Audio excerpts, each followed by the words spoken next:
ጤና ይስጥልን ክቡራትና ክቡራን አድማጮች እንደምን አደራችሁ። ካን ሬዲዮ ሬካ የእስራኤል ድምጽ ሬዲዮ በአማርኛ ቋንቋ የሚያሰራጨውን ዝግጅት እነሆ ጀመረ። ጤና ይስጥልን ክቡራትና ክቡራን አድማጮቻችን እንደምን አደራችሁ። ዕለቱ እንደ ዕብራውያን ዘመን አቆጣጠር ዮም ሽልሺ ዩድ በሲቫን ታፍሺን ፔቫቭ ሲሆን እንደ አውሮፓ ዘመን አቆጣጠር ሜይ 26 ቀን 2026 ዓ.ም ነው። እንደ ኢትዮጵያ ዘመን አቆጣጠር ደግሞ ግንቦት 18 ቀን 2018 ዓ.ም ነው። የጧቱ ስርጭታችን እነሆ ጀመረ። የቴክኒክ ባለሙያችን ድሮር ሮድሽቴን ሲሆን የስቱዲዮ ተረኛ አስተናጋጆች አይቸው ባየና ወርቅነሽ እሸቴነን። ያሉን ዝግጅቶች በቅድሚያ ዜና እናሰማና ከዛም ጋዜጦች በዛሬ እትማቸው ለአንባቢያን ያቀረባቸውን ዋና ዋና ርዕሰ ጉዳዮች እንመለከታለን። ከዛም ወቅታዊ ዘገባ እናቀርባለን። ከአድማጮች ጋር የስልክ ውይይት ይኖረናል። ስርጭታችን እንደተለመደው እስከ 7 ሰዓት ድረስ ይቀጥላል። አሁን የጧቱ ዜና ባይቸው ባየ ተዘጋጅቶ ይቀርባል። አይቸው እናመሰግናለሁ ወርቅነሽ። አርዕስተ ዜና። በአሜሪካና በኢራን መካከል ያለው ሰላም ድርድር መነጋገሪያ መሆኑ እንደቀጠለ ነው። ጠቅላይ ሚኒስትር ቤንያሚን ኔታንያሁ ሂዝቡላ ጋር ያለውን ጦርነት ያለ ገደብ ይቀጥላል ሲሉ አስታወቁም። ጦርነቱ በሚካሄድበት ድንበር አካባቢ የደጀን ዕዝ መመሪያውን ቀየረ። በአረብ እስራኤላውያን በኩል ያለው አምባጓሮ እንደቀጠለ ነው የሚሉት የጠዋቱ ዋና ዋና ዜናዎች ናቸው። ዝርዝሩን እንሆ። በአሜሪካና በኢራን መካከል ያለው የሰላም ድርድር መነጋገሪያ መሆኑ እንደቀጠለ ሲሆን በትናንትናው ዕለት ባደረጉት ንግግር ፕሬዚዳንት ትራምፕ እንዳሉት ኢራን 440 ኪሎ ግራም የኡራኒየም የተብላላ ኡራኒየም ለአሜሪካ አሳልፋ መስጠት አለባት ሲሉ አስታውቀዋል። አለበለዚያ ግን ካለበት ቦታ እናመክነዋለን እናጋየዋለን ሲሉ አስታውቀዋል። ፕሬዚዳንቱ በትናንትናው ዕለት ባደረጉት ንግግር ደጋግመው እንዳስታወቁት ኢራን የኒውክሌር ቦምብ ባለቤት መቼም ቢሆን አትሆንም ሲሉ ማሳወቃቸውን ገልጸዋል። ይህ በዚህ እንዳለ በሁለቱ ሀገራት የሚደረገውን ድርድር በቅርብ ድርድሩን የሚያውቅ አንድ ከፍተኛ ባለስልጣን እንዳለው አሜሪካና ኢራን ወደ ሰላም ለመምጣት እንደተቸገሩ የሚያሳይ ነው ሲሉ አስታውቀዋል። ቃል አቀባያችን ጊሊ ኮሄን ትናንት በ11ኛው ቴሌቪዥን ጣቢያ እንዳለችውም በሁለቱ ሀገራት መካከል ያለው ልዩነት በርካታ በመሆኑ አንጻር ይህን ለማቀራረብ ካታር ለማደራደር ከፍተኛ ድርሻ ወስዳለች ስትል አስታውቃ እንዳለችም ፕሬዚዳንት ትራምፕም ካታርና ሳዑዲ አረቢያ ወደ አብርሃም ስምምነት እንዲቀላቀሉ ጥሪ ማቅረባቸውን አስታውቀዋል። በዚህ ዙሪያም ለእስራኤል አስቀድመው ጉዳዩን እንዳሳወቋቸው ተነግሯል። ሳዑዲ አረቢያ ከእስራኤል ጋር ያለው ቅርርብነት የሚወሰነው እስራኤል የፍልስጤም ሀገር እንድትቋቋም በግልጽ ድጋፍ ስትሰጥ መሆኑን በማረጋገጥ የሳዑዲ አረቢያ ልዑል አልጋ ወራሽ ሙሐመድ ቢን ስሌማን ካሁን በፊትም ማስታወቃቸውን ገልጸዋል። አሁን አዲስ ነገር የተፈጠረ ነገር የለም በማለት ተናግረዋል። እንዳውም አሉ በአሁኑ ባለው ጠቅላይ ሚኒስትር ቤንያሚን ኔታንያሁ ዘመን ይሄ ይሆናል ብለን አናስብም ሲሉም ጨምረው ገልጸዋል። ጠቅላይ ሚኒስትር ቤንያሚን ኔታንያሁ ትናንት ምሽት ከሂዝቡላ ጋር የምናደርገው ጦርነት ይቀጥላል ያለ ገደብ ሲሉ መናገራቸው ታውቋል። መከላከያ ሰራዊታችን በዚህ 2 ሳምንት ውስጥ ከ600 በላይ የሂዝቡላ ሽብርተኞችን መግደሉን ማስታውቋል። ጠቅላይ ሚኒስትሩ ንግግራቸውን በመቀጠል ይህን ከማድረግም ወደ ኋላ አንልም፣ የሀገራችን የሰሜኑ ክፍልም ደህንነት እናስጠብቃለን ሲሉ ተናግረዋል። ሽብርተኛው ባለበት ቦታ ከገባበት ገብተን መምታት፣ መግደላችን፣ ማሳደዳችን እንቀጥላለን። ከሚያደርስብን ጥቃትም ለመቋቋም የበለጠ ዝግጁ ሆነን ራሳችንን ብቁ አድርገን መቅረብ አለብን ሲሉ አስታውቀዋል። አሁንም ደጋግመን እንመታቸዋለን፣ እንደበድባቸዋለን፣ እናሳዳቸዋለን ሲሉ ገልጸዋል። ይህ በዚህ እንዳለ በትናንትናው ዕለት ጠቅላይ ሚኒስትር ቤንያሚን ኔታንያሁ ለቀላል ሕክምና ሀዳሳ ሆስፒታል ሄደው እንደነበር ተገልጿል። የሰሜኑ የሀገራችን ክፍል ያለውን ጦርነት እንደቀጠለ ሲሆን የመከላከያ ቃል አቀባይ እንዳስታወቀው በዚህ ሳምንት ብቻ ከ70 በላይ የሂዝቡላ መሰረታዊ ልማቶች ላይ ጥቃት ማድረሱን አስታውቋል። ደቡብ ሊባኖስ በሚገኝ ቦታ አካባቢ መከላከያ እንዳስታወቀው በተለይ በሞተር ብስክሌት ሲሽከረከር የነበረው የሽብር ፈጠራ ሊያደርግ ሲንቀሳቀስ የነበረ ቀንደኛ ጠላት መግደሉን አስታውቋል። በዚህ አካባቢ የሚገኙ ነዋሪዎችን ቦታቸውን ለቀው እየተሰደዱ እንደሆነም ተገልጿል። ይህ በዚህ እንዳለ ሽብርተኛው ሂዝቡላ ቀላል ድሮኖችን በአየር ላይ በማንሳፈፍ ካሜራ በመግጠም በመከላከያ ሰራዊታችንና በሰሜኑ የሀገራችን ክፍል ላይ የሚያደርሱትን ጥቃት ማስወንጨፋቸውንም ቀጥለዋል። ይህ ማለት ደግሞ በቀላሉ በሌሊት መከላከያ ሰራዊታችን ማጥቃት እንደሚችሉ የሚያሳይ ነው። ከጊዜ ወደ ጊዜ ሂዝቡላ ኃይሉን እያጠናከረ መምጣቱንም አንድ ማረጋገጫ ነው ብለዋል። በትናንትናው ዕለት ሂዝቡላ በለቀቀው አጭር ፊልም እንደተረዳ ነው ሂዝቡላ እስካሁን ድረስ በቀን ብቻ በእነዚህ ቀላል ድሮኖች ሲጠቀም የነበረ ሲሆን ከአሁን በኋላ ግን በሌሊት ጭምርትም መጠቀም እንደሚችል ትናንት በላከው አጭር ፊልም ማየት ችለናል ሲሉ ታውቋል። የደጀን እዝ ጦርነቱ በሚካሄድባቸው ድንበር አካባቢ ያለውን መመሪያ ገደብ አስታውቀዋል። በሰሜኑ የሀገራችን ክፍል ጦርነቱ በሚካሄድባቸው ድንበር አካባቢ ያለው ቦታ ጊዜ ገደብ ማስቀመጡን በማሳወቅ በተለይ በሰሜናዊ ሀገራችን ክፍል ሜሮን፣ ባሪዮሴፍ፣ ባስፋ በተሰኙ ቦታዎች በቀን ከጠዋቱ 8 ሰዓት ጀምሮ እስከ ምሽቱ 8 ሰዓት ድረስ በአንድ አካባቢ ከውጭ ቦታ መሰባሰብ የሚቻለው እስከ 50 ሰው ድረስ ሲሆን ቤት ውስጥ ግን እስከ 200 ሰው ድረስ መሰባሰብ እንደሚቻል አስታውቋል። በትምህርት አሰጣጥ ሁኔታ ምንም ለውጥ እንደሌለም ጨምሮ አስታውቋል። በአረብ እስራኤላውያን ያለው አምባጓሮ እንደቀጠለ ሲሆን በትናንትናው ዕለት በደቡብ የሀገራችን ክፍል በረሃት ከተማ አንድ የ23 ዓመት ወጣት ተደብድቦ ክፉኛ ቆስሎ ተገኝቷል። በገንዳቢድ አዶም የመጀመሪያ እርዳታ ሰጪ ሐኪም በቦታው በመገኘት በኤርሸባ ወደሚገኘው ሶረቃ ሆስፒታል ወስዶታል። እዛው ሕክምናው እየተከታተለ ይገኛል ተብሏል። በሩሲያና በዩክሬን መካከል ያለው ጦርነት እንደቀጠለ ሲሆን በትናንትናው ዕለትም በተለየ ሁኔታ በሰሜን ፖላንድ የአደጋ ማስጠንቀቂያ በመሰማት የአስቸኳይ ጊዜ አዋጅ ታውጆ እንደነበር ተገልጿል።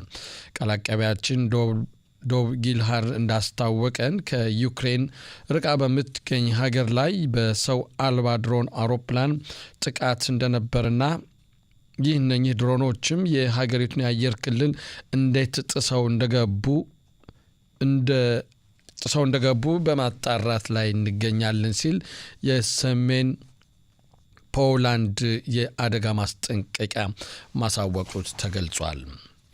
በአሜሪካና በኢራን መካከል ያለው ተጨባጭ ሁኔታ እንዳለን ሲሆን ይህም በማስመልከትም በትናንትናው ዕለት የኢራን ውስጥ በሚገኝ አንድ ወደብ ላይ የፍንዳታ ድምጽ መሰማቱ ተከትሎ የአሜሪካ የመካከለኛው የጦር አዛዥ እንዳስታወቀው ኢራን የተለያዩ መሳሪያ ሚሳኤል ማስወንጨፊያዎችን ጀልባዎች ላይ ጥቃት ለማድረስና ፈንጆችን በባህሩ አካባቢ ለማጥመድ እንቅስቃሴ ስታደርግ መታየቷን ተከትሎ ጥቃት ማድረሱን የጦር ኃይሉ አዛዥ አስታውቋል። ይህ ማለት ደግሞ ራስን ለመከላከል የተወሰደ እርምጃ ነው ሲሉ ማስታወቃቸውን ጨምሮ ገልጸዋል። በመጨረሻም የአየር ጸባይ ሁኔታ ምንም አይነት በአየር ጸባይ ለውጥ እንደሌለ ተገልጿል። የሙቀቱ መጠን በዲግሪ ሴንቲግሬድ ኢየሩሳሌም እና አካባቢዋ 25 ዲግሪ ሴንቲግሬድ፣ ተላቢና አካባቢዋ 25 እንዲሁም ጽፋት እና አካባቢዋ 25 ዲግሪ ሴንቲግሬድ፣ ሃይፋና አካባቢዋ 24 በኤርሸባ እና አካባቢዋ 27፣ ኢላት እስከ እኩለ ቀን ድረስ 32 ዲግሪ ሴንቲግሬድ ይሆናል ይላሉ የዘርፉ ባለሙያዎች። ወርቅነሽ የጠዋቱ ዜና እስካሁኑ ነበር። አይቸው አመሰግናለሁ። ወደሚቀጥለው ዝግጅት ለማለፍ ሙዚቃ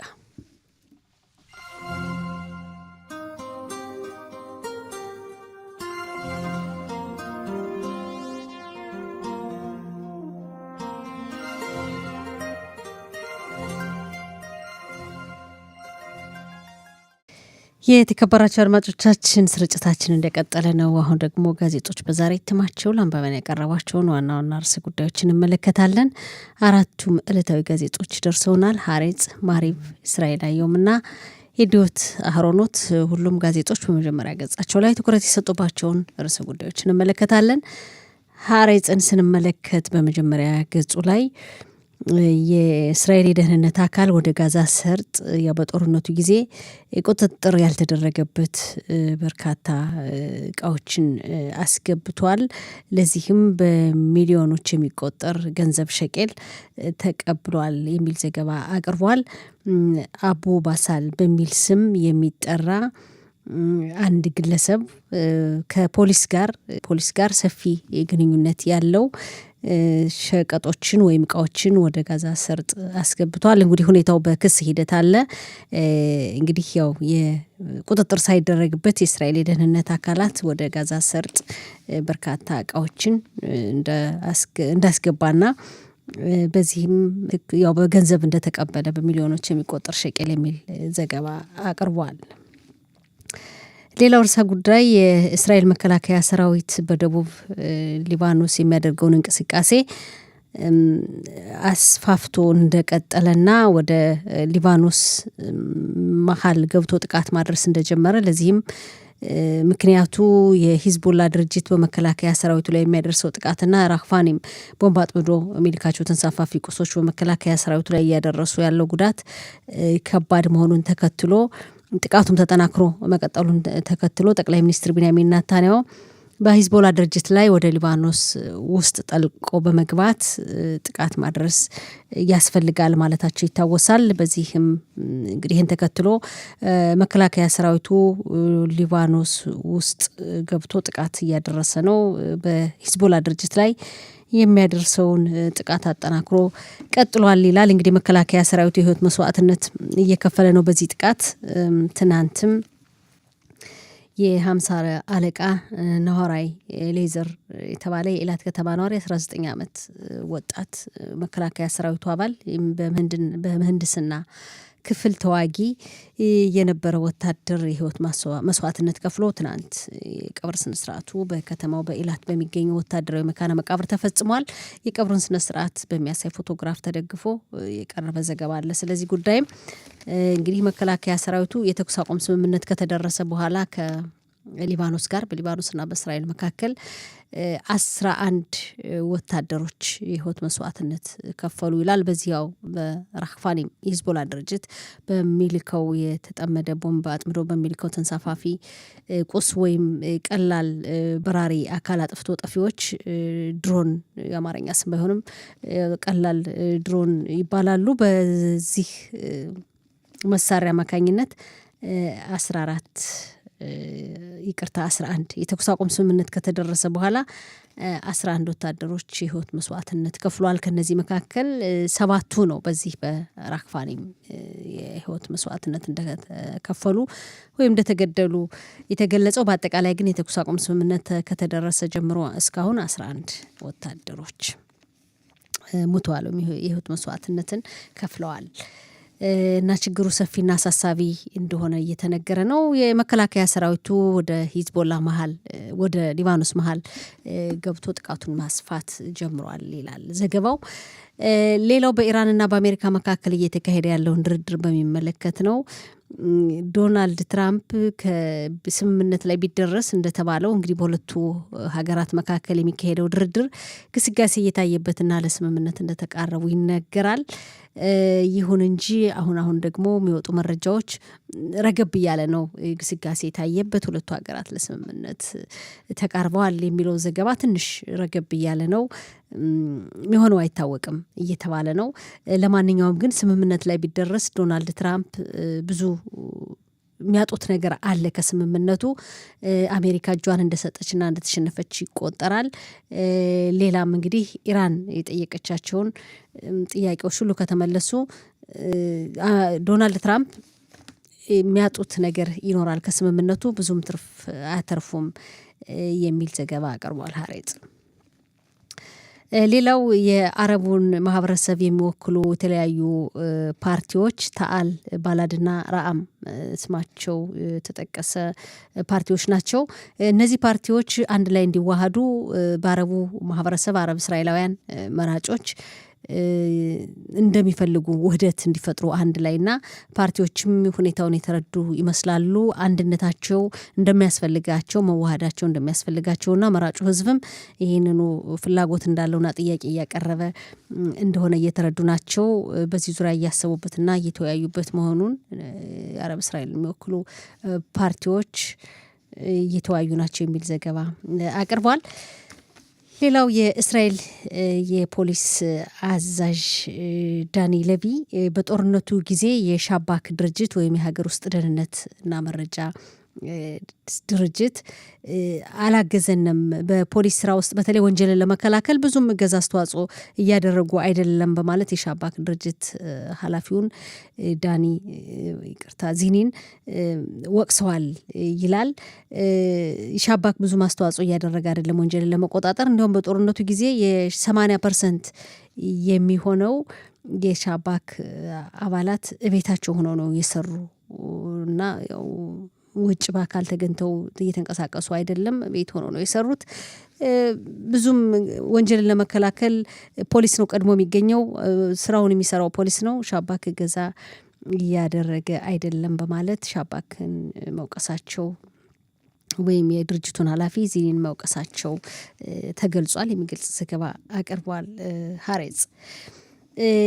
ሌላው በዓለም የካቶሊክ አብያተ ክርስቲያን ርዕሰ ሊቃነ ጳጳስ 14ኛው ሊዮ እሳቸው የኤአይ አርቲፊሻል ኢንቴሊጀንት የሚባለው እንግዲህ የሰው ችሎታን ክህሎትን ተክቶ የሚሰራ ቢና መላኩቲ ይባላል በኢብራይስጥ።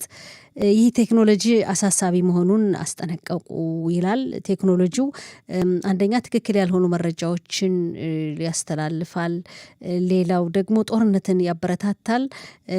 ከልጆችንም ከዚህ ቴክኖሎጂ መጠበቅና መቆጣጠር ያስፈልጋል። በልጆች ላይ ያለው ሁኔታ ጥሩ አይደለም ለልጆችና መቆጣጠር ያስፈልጋል በማለት መልእክት አስተላለፉ። በተለይ ጦርነትን ያበረታታልና ጥንቃቄ ማድረግና ቁጥጥር ማድረግን ያስፈልጋል የሚል መልእክት አስተላለፉ ይላል። ሌላው ሀሬጽ ያቀረበው ርዕሰ ጉዳይ እስራኤል የፍልስጤማውያንን ከተማ ለማቋቋም ዋን ወይም አንድ ተብሎ በተከለለው አካባቢ ከተማ ለማቋቋም ጥረት እያደረገች ነው። ይህ ከተማ ምንድን ነው? ከተለያዩ ሰፈሮቻቸው ወይም የሚኖሩበት መንደር የተፈናቀሉ የበደዊ ማህበረሰብ አባላት የሚከትሙበት ወይም የነሱ ከተማ ነው። አልጅሃሊን የምትባል አካባቢ ያው የታወቀ ነው ቦታ አለ፣ የታወቀ ቦታ። ያችን ቦታ ለማስፋፋትና ያው ታላቅ ከተማ ለማድረግ ጥረት እየተደረገ ነው። የበደዊ ማህበረሰብ የሚኖሩባት ያው የነሱ ከተማ ለማቋቋም ያው ጥረት እየተደረገ ነው። በአለፉት ዓመታት ከተማዋን ለማቋቋም ጥረት ተደርጓል። አሁን ግን ያው እየተሰራበት ነው። ከተማዋን ለማቋቋም በ20 ዱናም መሬት በአንድ ዱናም መሬት ውስጥ 20 ሰዎች እንዲኖሩ ተደርጎ በጣም የተቀራረበ የተጨናነቀ እንዳይሆን ያው ጥሩ በሚባል መልኩ ከተማዋን ለማቋቋምና ነዋሪዎችን በዚህ መንገድ እንዲኖሩ ለማድረግ ጥረት እየተደረገ ነው የሚል ዘገባ አቅርቧል ሀሬጽ። ወደሚቀጥለው ጋዜጣ ስናልፍ ማሪብ ነው። ማሪብ በመጀመሪያ ገጹ ላይ ጠቅላይ ሚኒስትር ቢንያሚን ኔታንያሁ ትናንት ምሽት ወደ ሀዳሳ ኤንከረም ሆስፒታል በኢየሩሳሌም ከተማ ወደሚገኙ ሀዳሳ ኤንከረም ሆስፒታል ሄዱ ይላል። የሄዱበት ምክንያት ደግሞ ጽህፈት ቤታቸው ባስተላለፈው መልእክት መሰረት ለጥርስ ሕክምና ነው። ለጥርስ ሕክምና ትናንት ምሽት ወደ ሀዳሳ ኤንከረም ሆስፒታል ሄደው ነበር የሚል ዘገባ አቅርቧል። ሌላው ያው በሰሜን እስራኤል ያለውን የጸጥታ ችግር በሚመለከት የሂዝቦላ ድርጅት ያለ ማቋረጥ ወደ ሰሜን እስራኤል እየተኮሰ ነው። መከላከያ ሰራዊቱ ከባድ መስዋዕትነትን እየከፈለ ነው። የህይወት መስዋዕትነት እየከፈሉ ናቸው ወታደሮች። ከዚህ ጋር ተያይዞ ትናንት የቀብር ስነስርዓቱ የተፈጸመውን የ50 አለቃ ናሆራይ ሌዘርን የሱን ፎቶ ማስደገፍ አቅርቧል። እንግዲህ የተኩስ አቁም ስምምነት ተደረሰ ተብሎ በሚካሄደው ውጊያ ወይም ጦርነት ላይ 11 ወታደሮች የህይወት መስዋዕትነት ከፍለዋል። እንግዲህ 11ኛው የ50 አለቃ ናሆራይ ሌዘር ነው ይላልና መከላከያ ሰራዊቱ ጥቃቱን አስፋፍቶ እየቀጠለ ነው። በተለይ ኢታማጆር ሹሙ በሂዝቦላ ድርጅት ላይ የሚወሰደው እርምጃና ጦርነት ተስፋፍቶ መቀጠል አለበት። የተኩስ አቁም ስምምነት ከተደረሰ በኋላ መከላከያ ሰራዊቱ ተገድቧል፣ ገደብ ተጥሎበታል። እንደፈለገ እየተንቀሳቀሰ በሂዝቦላ አሸባሪ ድርጅት ላይ አስፈላጊውን እርምጃ እየወሰደ አይደለም። እስከ ቤይሩት ድረስ መድረስ አለበት፣ እስከ ሊባኖስ ዋና ከተማ። አሁን ያለው ግን በደቡብ ሊባኖስ ብቻ ተወስኖ ነው ያለው የሚል ሀሳብ አቅርበው ነበር። የእሳቸውን ሀሳብ ያው ተከትሎ መከላከያ ሰራዊቱ ጥቃቱን አስፋፍቶ እየቀጠለ ነው። ጠቅላይ ሚኒስትሩም ይሄን ሁኔታ ያው ይሄን ሀሳብ በሚመለከት መልእክት አስተላልፈዋል። እንቀጥላለን፣ በሂዝቦላ ድርጅት ላይ የሚወሰደው ወታደራዊ እርምጃ ተጠናክሮ ይቀጥላል፣ የሂዝቦላ ድርጅት ከባድ ዱላ ክንዳችን ያርፍበታል በማለት ተናግረዋል። ያው ጦርነቱ በሰሜን እስራኤል በኩል ያለው የጸጥታ ሁኔታ ሁሉም ጋዜጦች ትኩረት የሰጡበት ርዕሰ ጉዳይ ነው። የሰሜን እስራኤል አካባቢ ተማሪዎች ልጆች በከፍተኛ ስጋት ውስጥ እንዳሉና ትምህርትን በአግባቡ እየተሰጠ እንዳልሆነ ወላጆቻቸው ወደ ትምህርት ቤት ለመላክ እንደተቸገሩና አብዛኞቹ እንደማይፈልጉ ትምህርቱም እየተቋረጠ እንደሆነ በአጠቃላይ ሰፊ ዘገባ ቀርቧል። የአካባቢውን ጸጥታ ጉዳይ በሚመለከት ሌላው የእስራኤል ብሔራዊ ባንክ ወይም ባንክ እስራኤል ትናንት የወለዱን መጠን መቀነሱን አስታውቋል። እስካሁን ድረስ ወለዱ በ4% በተከታታይ ባንኩ በሚያስተላልፋቸው ውሳኔዎች 4% እንደሆነ ቆይቷል። ትናንት ግን 3.75 እንግዲህ ሩብ ፐርሰንት ቀነሰ፣ 3.75 ይሆናል ወለዱ የሚል መልእክት አስተላልፏል።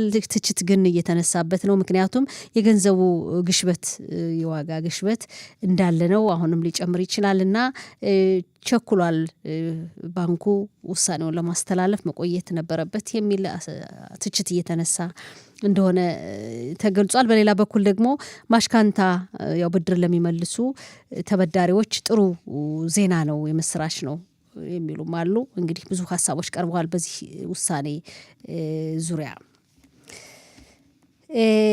ወደ የሚቀጥለው ጋዜጣ ስናልፍ እስራኤል አየሁም ነው። እስራኤል አየሁም በኳታርና በኢራን መካከል ይላል። ምንም እንኳን ኢራን በኳታር ላይ ጥቃት ብታደርስም በዚህ ጦርነት ጊዜ እንግዲህ ኢራን በአካባቢ ሀገራት ላይ ጥቃት ማድረሷ ይታወቃል። አንዷ ኳታር ናት። የተባበሩት የአረብ ኤሜሬት፣ ኩዌት፣ ሳውዲ፣ ሌሎችም አካባቢ ሀገራት፣ ባህሬን ጥቃት አድርሳለች፣ በማድረስ ላይም ናት።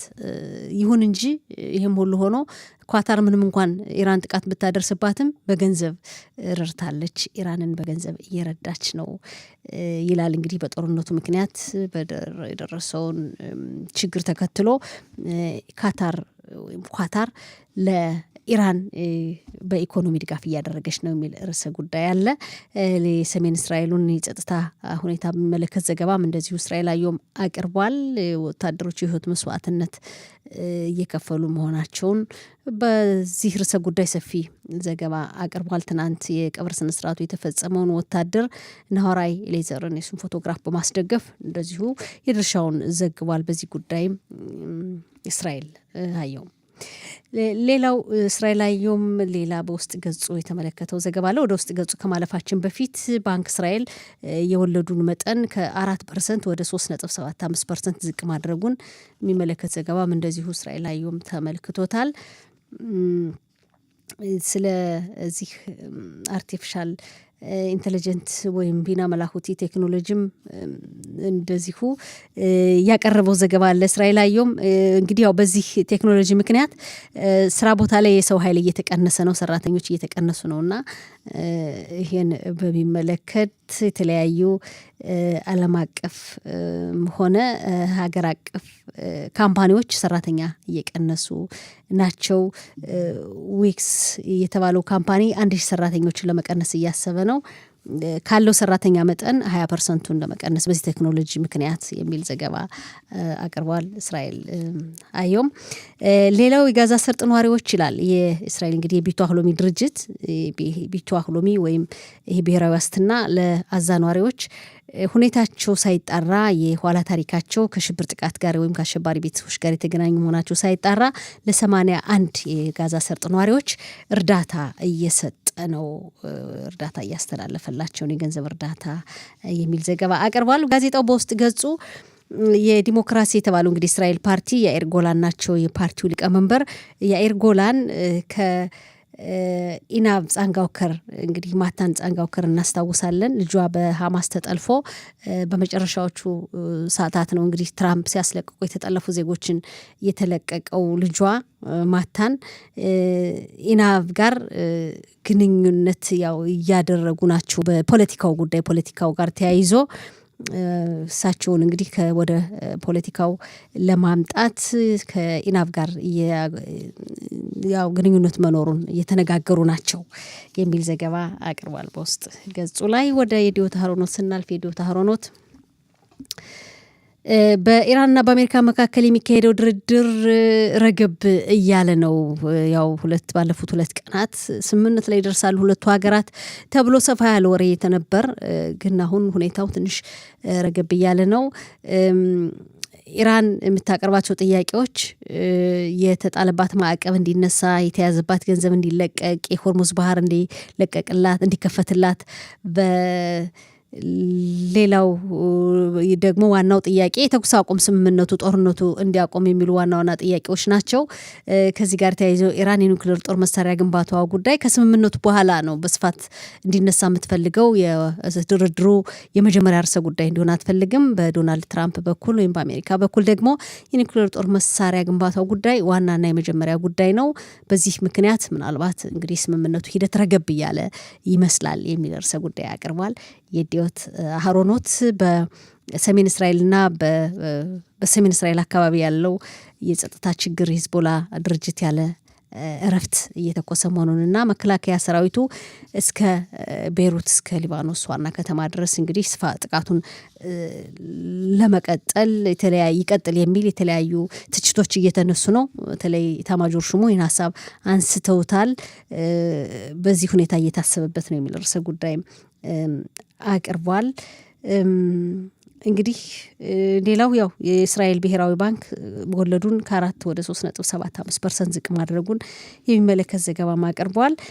ጋዜጦች ከሞላ ጎደል በዛሬ እትማቸው ለአንባቢያን ያቀረቧቸው ዋና ርዕሰ ጉዳዮች ይህን ይመስላሉ። አድማጮቻችን፣ ስርጭታችን ይቀጥላል። አብራችሁን ቆዩ።